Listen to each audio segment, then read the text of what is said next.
Welcome to Beyond the Signal, the podcast that takes you past buzzwords and into the heart of cybersecurity's emerging trends and seasoned topics.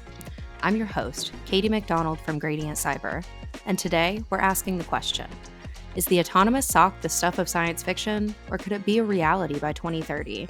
Thank you, Neal, for joining us today. So glad to have you.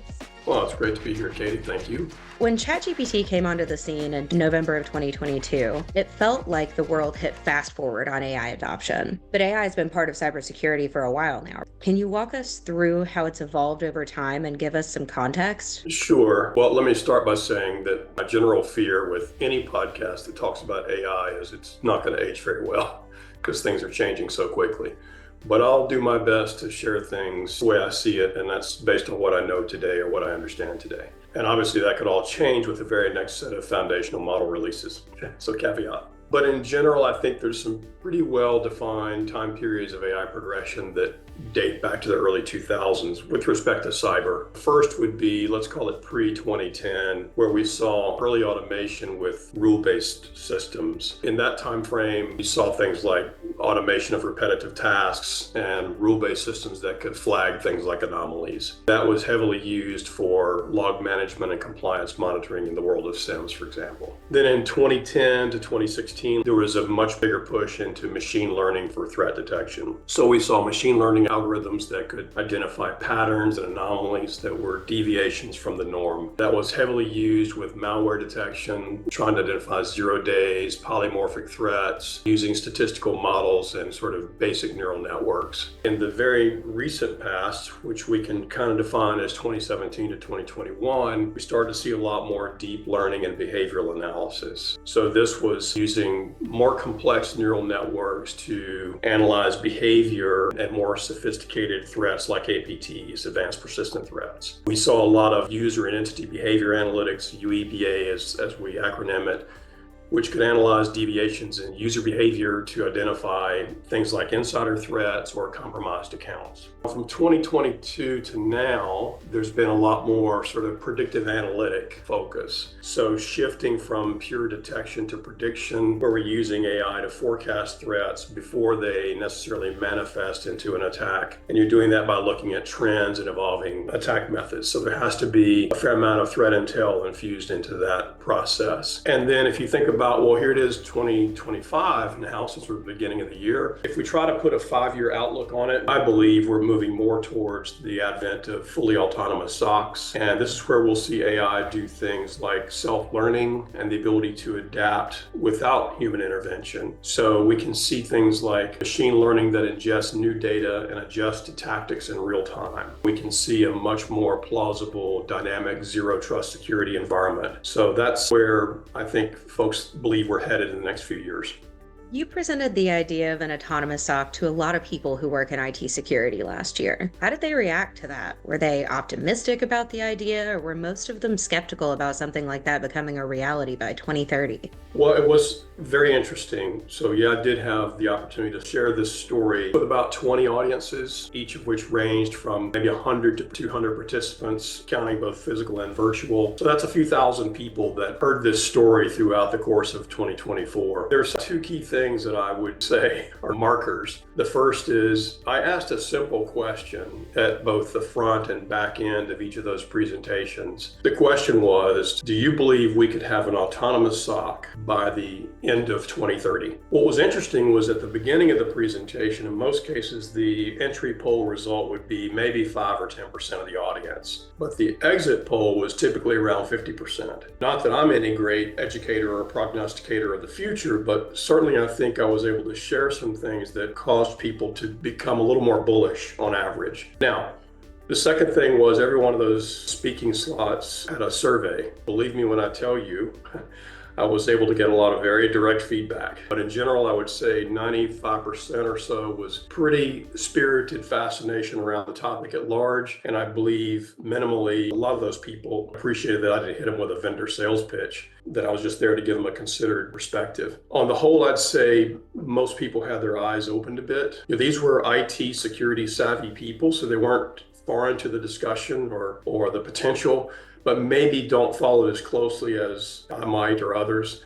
But I think now a high percentage of those audiences will go off and follow this movement more closely. And then, of course, you have the skeptics who are like, this is crazy talk. You don't know what you're saying. So, for those of us who are undecided if we're the ones that are going to follow closely or we're going to be your skeptics, paint the picture for us. What would a fully autonomous SOC look like? What are the capabilities that would set it apart from how a SOC looks today? if you think about how a SOC looks today, a security operations center, it's kind of a war room type setting. There will be some large screens, perhaps with major telemetry indicators to watch. And then there's a room full of people who each are talented security analysts at different skill levels. They have their own cubicle/office setup. They've got screens. They're running scripts. They're doing what they do to run down alerts and hunt for threats and that kind of thing. They also take coffee breaks and vacations, and they get sick, and they have different ways of solving problems that are not always streamlined. So if you think about, well, what would the SOC of tomorrow look like if we had autonomous capabilities through AI? It would look different physically, first of all. You would have racks and racks of CPUs and GPUs and now newer transaction processing units, TPUs. There would, of course, be lots and lots of power and cooling. Technically speaking, you don't need cubicles with humans who take coffee breaks. Certainly don't need screens for their eyeballs. So at the physical level, they look different. And then at the logical level, you're starting to think about a world where any data source can be consumed. It can be instantly normalized for machine learning processing and large language model interaction with AI agents. Core data would be intelligently reduced to its essence, and that's for cost optimized storage, but you would have no loss of forensic value by reducing that data set. Analytics would be machine produced in real time at super low cost. Response and remediation actions would be instantly packaged and pushed to action. There'd be no risk, irrefutable attestation. If we have all that, at the end of the day, mean time to detect and mean time to respond would see dramatic drops. And those are the real measuring sticks. So that's kind of a visionary expression of what an autonomous SOC would look like at the physical and logical level. Are we even close to what you just described, or is this more of a sci-fi dream than a real world possibility? Well, I would say the building blocks for each of those requirements that we just walked through are coming together pretty quickly. So we have the ability to start tackling those requirements. You just look at the industry, there are incumbent vendors like ourselves, as well as a number of new startups. And we're all racing to some version of what I just described. Now, startups have an advantage. They don't face innovator's dilemma. They don't have to worry about keeping the prior world moving along, generating revenue while they build this new thing. Incumbents have real customers that startups don't have. So they each have their vantage point and their position of strength in this race. All of those technical challenges are not fully ironed out by any stretch. But if you look at the rate of change, just in the last few years, it would be hard to bet against this over a 5 to 10 year time horizon, in my opinion, if not sooner. Having said that, there are still blockers. There are core technology advancements needed in sort of macro AI arenas, areas like multimodal machine learning, memory personalization, of course, autonomous agents, chain of thought planning, advanced reasoning and planning, and infinite memory. There's lots of core work being done on this in the very sort of serious think tank arenas, Silicon Valley and other places around the world. So those are all advancements that are needed to get us towards superintelligence and stronger capabilities than we have today. They're not here yet. Having said that, a lot of what you need to sort of strip away the mind-numbing repetitive work that exists in a SOC right now can be addressed with the current state of machine learning, neural networking, and LLMs. So there's every reason to be bullish, even though it's not 100% here in early 2025. For people working in SOCs now, the idea of an autonomous SOC has to feel both exciting and a little terrifying, kind of like a double-edged sword. What would this mean for their jobs? Are we talking about SOC teams packing it up and hoping universal basic income saves the day? Well, that's a loaded question for any of us, not just folks who work in a SOC. If you're kind of in the IT space at large, maybe any vocation, you should be thinking about what does the world look like if what we're describing here could come to bear. But I think it starts with full autonomy, and let's use a corollary for something that people commonly know or think about, which is ubiquitous driverless vehicles. I mean, we see driverless vehicles, certainly in the NFL cities around the US and other parts of the world. They're not ubiquitous. They're the occasional vehicle, the Waymos and so forth. So ubiquitous driverless vehicles is aspirational and will be for years to come. And by the same token, a fully autonomous SOC is aspirational and will be for years to come. But even if we could get there, even if we could have true autonomy the way I described it, where there's kind of no humans in the loop, that's probably a mistake, because you don't really want to think of the world as one where the good guys are fighting the fight with machines only, and the bad guys are using machines and human creativity. The real way to think about it is, if you work in a SOC, to not be fearful about your career viability, but I would say begin thinking about how you augment your already strong network and cybersecurity knowledge with a big dose of prompt engineering and data science understanding. I think the nature of the work changes because of the advent of AI. And that world is coming very fast, and it's one that I think has more positives than negatives. So if you think about working in a SOC and all that you have to do from investigating just troves and troves of data, most of which is innocuous or false positives, that's just mind-numbingly soul-crunching work that no one wants to do. If you had something that would weed out all those false positives, contextualize the remaining signals, prioritize them for you, it allows you to move up stack to more interesting and higher value decision-making work. So that's sort of analogous to how could you get to being a tier 3 analyst much faster with AI than you could without it? The answer to that is certainly yes. You could be able to operate more like, I always forget the name of the guy, but that TV show House that was popular a few years ago, kind of a medical show. What was his name again? Hugh Laurie. Hugh Laurie, yeah. I loved that show, but I can never remember his name. But if you think about him, he was a little bit of a curmudgeon, but super bright, tended to break glass, but always arrived at the correct conclusion that saved the person, and that's what made the show. Really what he did was he had the intellect and the experience and the kind of a different set of thought processes where he could ponder very strange connections between seemingly unrelated dots. And that's not dissimilar to what we do from a cybersecurity threat hunting location. If you work in a SOC, I think the pinnacle of what you're trying to do, what's most interesting for people who choose this as a vocation, is you should want to figure out the next weird thing that humans are doing that is either anomalous or suspicious or malicious. And you want to try to teach a machine how to do that for you. And for whatever reason, the machine isn't able to recognize that set of circumstances yet. The moment you teach it, it can, but we still need that human to sort of be the front runner who can imagine things that other humans would do that machines would not necessarily imagine because it's just super illogical. So there's high value to being freed of all the mundane work so that you can apply your brain to more interesting problems. And that's where you need to be working, because that's what the attackers are trying to do, is figure out the corner case. Where is the window or door open that no one would think about? Let me find a way to exploit that because there's money to be had. So we want people to move up stack, and there's plenty of years of that work ahead. I don't think people should be concerned about, well, yeah, we better have UBI inside of 5 years or we're all doomed. Inside of 25, I might take a different bet. The fact that some people are already thinking about this, and some people have got to be working on how this could play out and how they can help it play out. What signs or developments are you seeing that make you believe that an autonomous SOC could actually happen sometime soon? There's, of course, many signals at the technology level. We touched on them earlier, and it's too much to delve into each independently in a short podcast.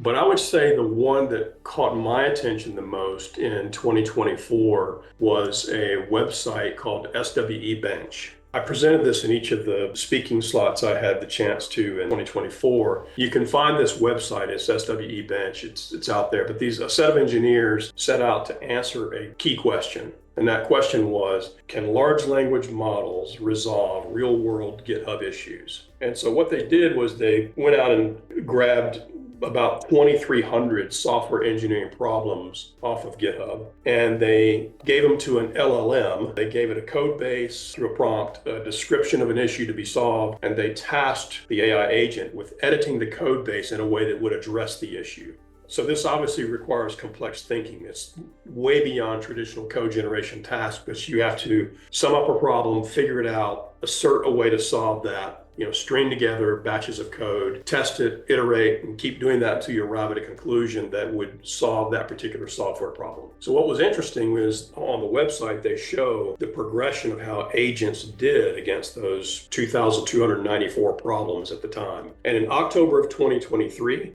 the best agents, which were using RAG and Llama or ChatGPT, were able to solve about 1% of the problems. So it didn't look very promising. But by July of 2024, just 9 months later, the best sort of AI agents were solving on the order of 43% of that problem set. So that's pretty astounding. So when you start to think about, well, what are the really tough problems in a SOC? They're the problems that good analysts have to write scripts to piece together disparate things for them. And they have to take the output of those scripts, put them into other scripts. And it's an iterative process. They're basically doing software engineering work, trying to find ways to peel back a particular attack technique and then turn that into an analytic. And now what we're seeing is AI agents can do that same work without the aid or guidance of a human.